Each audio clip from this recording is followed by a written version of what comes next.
Welcome to the AI Applied Podcast. I'm your host, Connor Grennan. And I'm your host, Jaden Schaefer. Every week, we break down the latest in AI news, tools, interviews, and discuss how to apply AI into your career and life.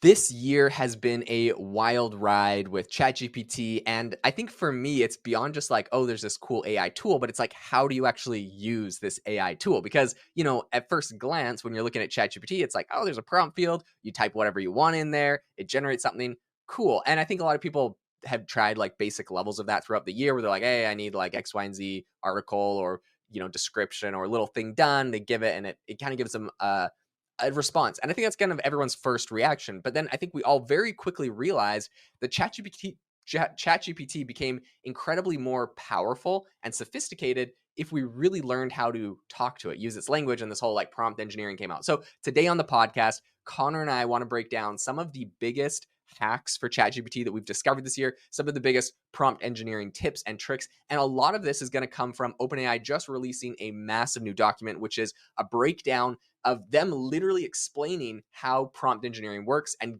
breaking down like the best practices for making this really successful. So we'll talk about that, and we'll talk about a lot of exciting things. But Connor, what are your top ones that you've been using this year? Jaden, so much to talk about on this. I feel like we could do like one episode a week on just this. Probably. That's how big this thing is. Because what I'm finding, again, when I'm kind of going around and talking to people in companies and things like that, is that a lot of folks aren't even really using, they're kind of using ChatGPT, or they say they are, but in fact, they are only using the free version, or, and even that they haven't used in a month or something like that. And people had bad experiences up front. So first of all, if you haven't used it in a while, get back on there and try it again. Whatever you think wasn't working before, it's probably working very, very well now. For example, Code Interpreter, browse with Bing, all that kind of stuff, which used to be not that great, and now it's very, very good. But the reason that we were thinking about doing this episode right now is that first of all, it's getting toward the end of the year, and it's been a year has passed already. But there's all this great research coming out too, and this stuff is always fascinating to me. Even OpenAI, as you sort of like reference, has started to change a little bit about like the best practices of doing it, because this is what's so weird about this stuff, Jaden. Right? It acts. It's not human. My friend Allie said, like, Connor, don't say it's human, because I was doing this. She and I were doing this thing with this big company, and she was like, don't say it acts human. But Jaden, it does. Okay, so and here's that, just kind of a couple just to throw out that research is, and look, this is not peer reviewed research, all that kind of stuff. But if you say to ChatGPT, for example, look, I'm about to lose my job. I really need help with this, like right now. It will, it will produce a better response. Or if you say, another one that's like been amazing for me has been, it's like, oh, I'd like to help you with that, but I'm not able to help you or whatever. And if you just say to it, something along the lines of, listen, no, you're great at this. You're so good at this. This is like your thing. You can teach me. It will actually like take a breath or whatever. And like, it'll actually give you a better response. Same with if you say, okay, listen, take a deep breath, and now let's approach. Anyway, all of these things I'm sort of doing slightly rapid fire. But the interesting thing is that they're all very human-like. I don't know, what's been your sort of like approach because you're like the master at this. What's your approach on all this? Okay, so I mean, a couple of my like just like off the shooting from the hip things that I think everyone could use and instantly get better responses. And we've all talked about this, I think, on LinkedIn a bit. But the one that I've actually used and embedded into prompts that are used in like products, so literally like repetitively used, is I will give you a $200 tip for doing a good job. Dude, when you say that, ChatGPT, they did a bunch of studies and they said that it like 80% of the time it would write longer responses if you said that. So that's kind of their way of measuring like that it did a better job. And it's like it'd give you more quality output or whatever. I've tested it. It seems to work. It seems to really like the $200 tip. And the funny thing is I've tried $50 tip, $100 tip, and $1,000 tip. If you say I'm going to give you $1,000 tip or $10,000 tip, it's like, I can't take tips. But if you say $200, it's like, oh, okay, sure. $200, whatever. Here's like your good response or whatever. So that's a funny one. You mentioned, of course, to me recently, the fact that you can say my job depends on this, and it will give you a better response, or like it will. Yeah. Anyways, so there's a bunch of funny ones, but yeah. Anyways, I think there's a bunch of different little tools and tips and tricks you can do. But I want to break down. I've been like messing around with prompting a lot lately because I'm of course, for AI Box, it's this no code AI app builder and marketplace. And we're building some really like complex in-house apps on there right now. And in order to build those, we have to like have these really gnarly prompts. And honestly, for everything I do, whenever I figure out like a good process in my business or for my podcasts, I'll typically like create an elaborate set of prompts that can do the workflow. And whether I have it completely automated with software, which hopefully is going to be the solution in the future with AI Box, I'll just be able to completely do it like that. But right now, as that's getting built out, I'm actually using VAs to do a lot of different pieces. But essentially what I'll do is I'll create like an elaborate prompt to create like a piece of content or something. I'll give it to my VA and then just be like, hey, this is the process. Plug all this stuff in from this source into this like ChatGPT prompt, and it generates this stuff. I'm never worried that their English won't be perfect. And I don't have to hire someone here in America, which is like way more expensive. So like there's, that's kind of like the hack right now. And eventually it's just gonna be software. But in any case, yeah, prompting is a big thing that I'm working on right now, and how you do it 100% Yeah, matters. it really does, and it's funny because it's prompting is everything, and it's in simultaneously the most important thing and the least important thing. And so the reason why, like, when I'm like training people and stuff like that, I don't talk about prompting is because prompting tends to be this thing where people think they have to kind of quote unquote prompt, and and so Mm, they actually think like, well, I don't really know how to use ChatGPT because I haven't really learned how to prompt. I'm like, prompting is literally just giving good instructions. Like if you can think that you mhm, have sort of a brilliant human intern next to you, how would you give instructions to that person? And so, mhm, OpenAI really kind of doubles down on that too. So yeah, there's like little hacks and things like that about, oh, act like a software engineer and tell me blah blah, or act like a brilliant marketer. And I don't know, like those used to be very big. I never found huge value in them. I think that it is interesting to ask it to play a role, and OpenAI still does say ask it to play a role when possible. So I trust OpenAI in that. But I'll just say that I haven't seen like a lot better things when it's like be a marketer with 20 years experience who blah blah blah. Like I haven't seen that. I have seen when I'll write something be like, and I don't use ChatGPT to write a ton on LinkedIn just because I am a mhm, writer, and so I'd rather have my voice. But I like to hear where it goes, right? So I'll be like, "Hey, mhm. write this," and like how would you kind of like make it go viral? And then it like all it does is like put a bunch of like fire emojis in there. Like I'm like, okay, that's not gonna make something go viral. But like what I like about like OpenAI's approach to it is that it sort of treats, and they won't ever say the word human, but they sort of treat it like a human. And if you can think about like how a child like imitates its parents, all that kind of stuff, right? Like, and that's these super cute things on YouTube or whatever. That's essentially what ChatGPT is sort of doing, right? It's just kind of like imitating you. So if you are kind to it, and if you're like, I really need to, like, oh my gosh, I'm going to lose my job, it takes its corpus of knowledge and it looks at places where people were saying like, hey, I really need help, and it looks how people answer it. And you and I have talked about this before. When I asked Bard, months ago about like for help on my Mac, and it was like, well, on my Mac, this is how I solve it. And I was like, wait, what? And I think you were the one, Jaden, talking about this about like, yeah, because on Reddit, like that's how people answer. It's like, well, on my Mac. And so it's really just kind of like imitating. So the best thing Mhm, we can ever do, I think, always is just say, listen, like what would this sound like if I was trying to teach a human, mhm. Yeah, 100%. So OpenAI does have some best practices. I wanted to run through a bunch of them because I was reading them earlier today, and I'm like, oh my gosh, I literally like use this week in some prompting I was doing, and like you said, like at the end of the day, the bottom line is using ChatGPT and being a prompt engineer is just giving clear instructions. That's the number one thing. And that's actually the number one thing that OpenAI said. But here's a little blurb, and I just want to break this down because this is so useful. I have this kind of the summary of this mega article they wrote, but they said these models can't read your mind. If outputs are too long, ask for brief replies. Okay, so that's one thing. I don't know if everyone knows, but like tell it to give you a brief. Anytime I like ask it for something, it writes it, and I'm like, oh, that's too long. I just say make it more concise. Concise is like my favorite word, Yeah. and it just shortens that down. So that's nice. It said if outputs are too simple, ask for expert level writing. I have done this. I recently was like using it to help me write something. I was like, act like a professional ghostwriter of a New York Times bestselling book. Ask me the questions I need to like respond to give you X, Y, and Z. And it was like, okay, well, who's your target audience for this? Or is it this person, this person, this person? Okay, what kind of content do you want to put in it? Is it more theoretical or is it more like stories? And how do you want to weave that together? Like this, and this. And it was just like concepts I had not thought about the subject matter. So in that regard, I think it's actually really beneficial to say act like a certain role. But then beyond that, to say like ask me questions that I should be like giving you to help me do this like task better. Because like I don't know everything I need to know to be a ghostwriter. I don't know everything I need to know to be, you know, a developer or whatever. Like there's so many areas that are outside of my expertise.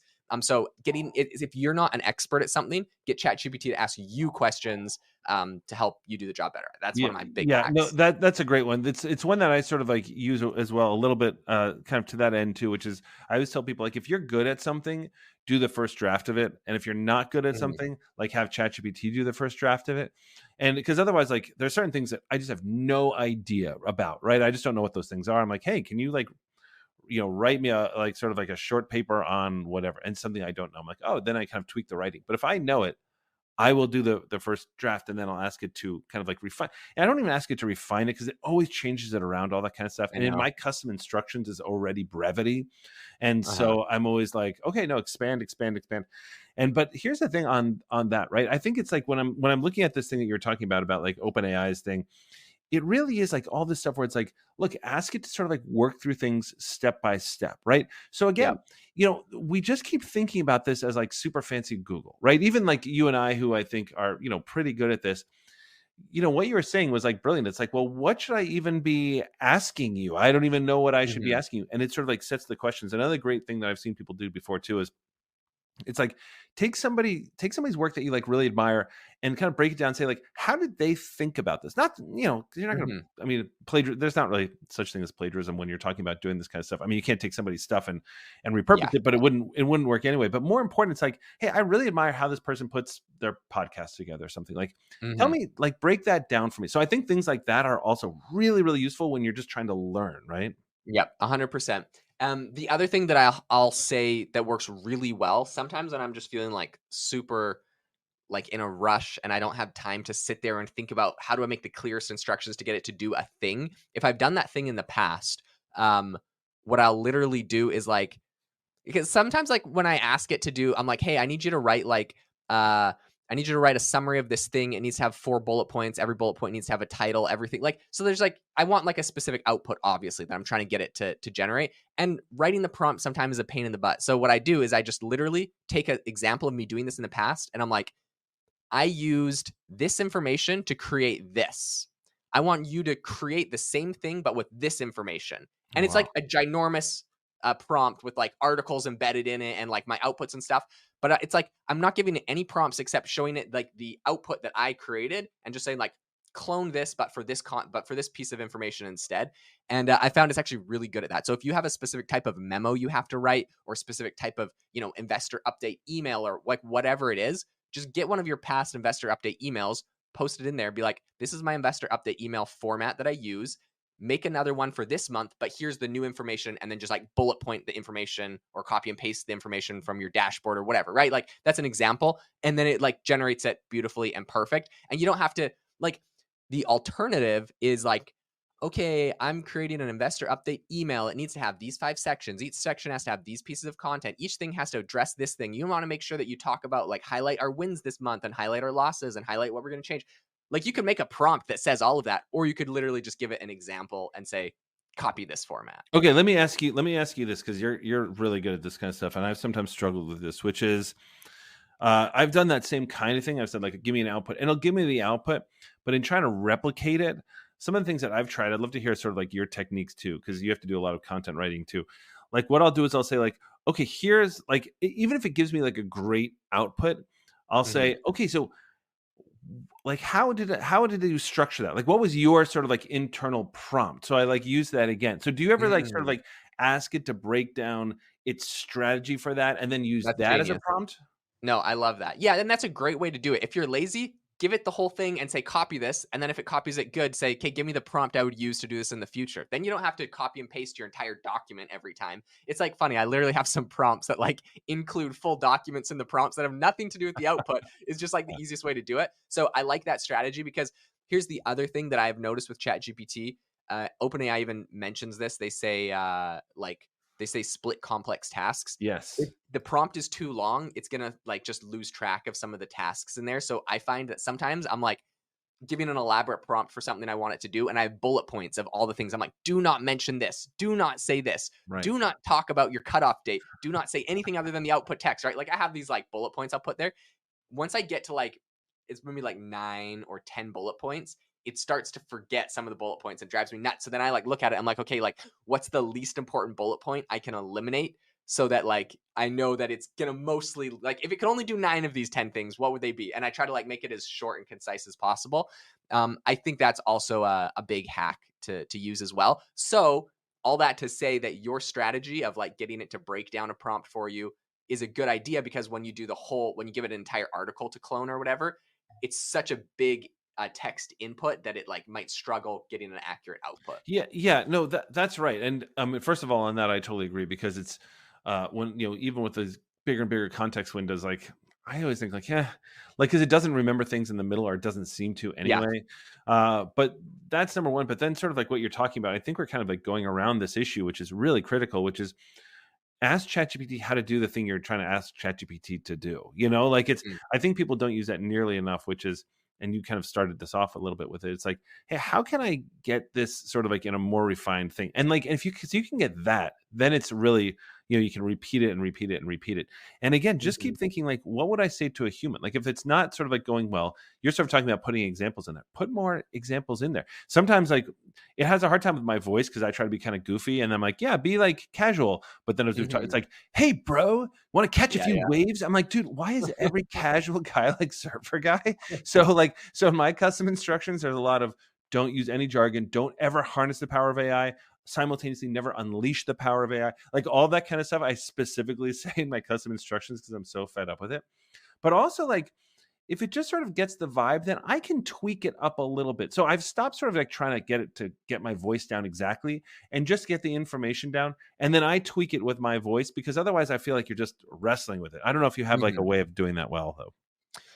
Um, yeah. So I've actually seen some people, and I need to test them out, create these custom GPTs where it's like Yeah. upload a piece of content you've created and it'll create a prompt that's like your perfect tone. I don't know. Have you tried any of I those? haven't tried it with a GPT yet. No, because I figured that Okay. like if I can't do it in ChatGPT, then a GPT is not going to Right. help. Yeah, But I'm like, because I've tried and I haven't been like super successful, and I'm like, if I can't do it, right, whoever figured out this GPT definitely can't figure it out if I can't figure it out. Probably not true, but it's probably a little what narcissistic or something. yeah, But like, that's where my mind goes. But I'm like I like bookmarked a LinkedIn post about this recently where I'm like gonna go back and try it. I was just busy when I saw it. Um, but I mean, I think the best way I've done it is literally in the best way to get it to clone my voice is literally just to upload like a big piece of text or content that I've produced and be like, copy the tone and style of this. I don't know, any other way. That's how I've gotten the best outputs. It's not perfect. It still says weird things I wouldn't say. But that's like the best way to do it. I think in the future there's going to be like fine tuning where you'll just be able to create a model for yourself personally, and it just talks in your tone and like how you talk and stuff. But yeah, so I think that's one interesting way to do it. Now, that being said, when you are perfecting those prompts, whether it's that or something else, the one other like interesting kind of hack that I have used that I think is really useful is um, to get it to do multiple outputs when you're trying to test a tweak, a change on a prompt. So like if you like sometimes I have a big prompt that's got like 10 bullet points on there, and I'm like, it doesn't always do this piece right. I want to change that, so I'll change one of the prompts in there, and sometimes it will like do it perfect. And I'm like, great. But then when I like replicate it 10 times, a few of those times aren't like perfect. And I'm like, oh, I should have like tweaked it a little bit. So to avoid that problem in the future, what I do sometimes is I will make a tweak to my prompt and I'll say, I was like, okay, generate this thing, but generate it 5 times. And then I look at all 5 examples, and it's labor intensive because you got to read 5 outputs. But like, you're more likely to see the error, like, because it'll make an error over like a large amount of like runs more likely than just like one time. Sometimes your one shot's good, but the second shot isn't. So, anyways, if you get it to do 5, then you read them all. Then you can find your like issues. You can find like an issue or problem. And sometimes if it's in 2 of the 5, you're like, okay, this is definitely a problem. Sometimes if it's 1 out of 10, it's like, okay, well, it's kind of rare. Anyways, that's just one other hack when you're no, fine tuning okay. So things. I no, but I love that, and you're sort of like again, kind of like reinforcing this thing where it's first of all, iteration is everything. You have to kind of like keep getting it to go. It's not going to get it right the first time. But also, even with that, I'm wondering if you could do it where like, hey, this is my style. And I saw somebody do this and it was great. And I tried it once, but then I forgot to do it again.